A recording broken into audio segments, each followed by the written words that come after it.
Welcome back to Real Talk. I'm Briscoe Diggs, and next up is Mr. Ayman Samman.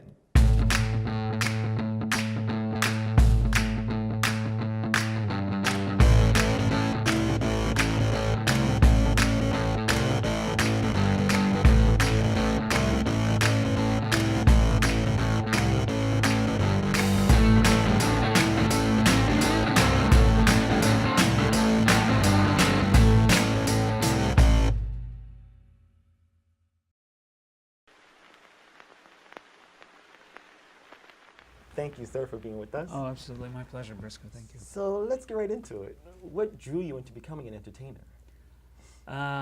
It's a good question. I think I was just born an entertainer. I was, I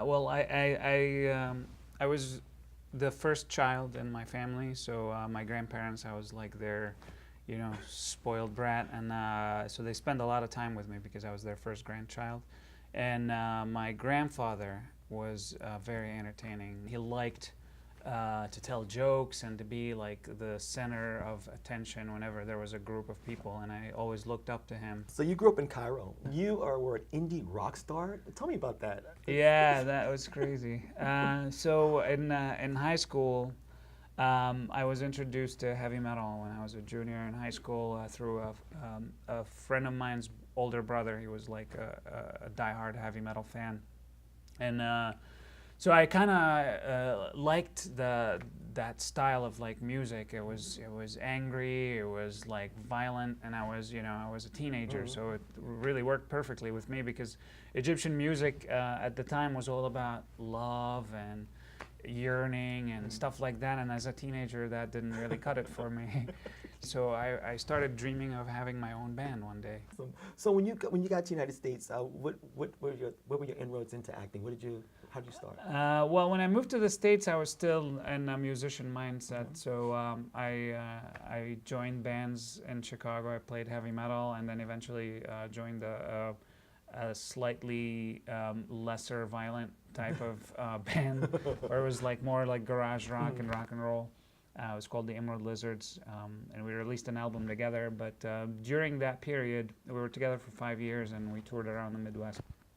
And during that period, I was introduced to acting accidentally. I was looking on Craigslist, and I found this ad that was looking. It was an indie short film that was looking for a Middle Eastern male with vaguely sinister looks. That was the description of the character. And I was like, well, I'm vaguely sinister and I'm Middle Eastern, so I submitted myself to it. I didn't even have headshots or anything. I submitted like band promo pictures where I'm like doing this and doing that.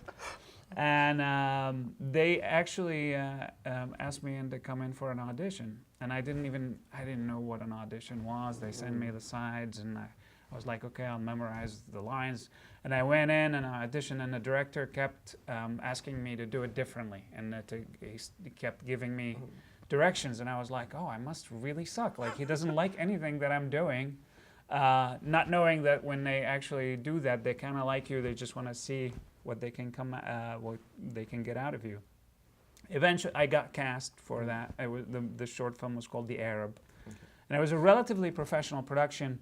And so I really enjoyed that experience. Like, really enjoyed it thoroughly, and just to see what happens behind the scenes in the movie and all that, and all the people that it takes to make a movie. I got bit by the bug and like kept going at it, and eventually decided to take it all the way to a new level and come to LA to pursue it more professionally.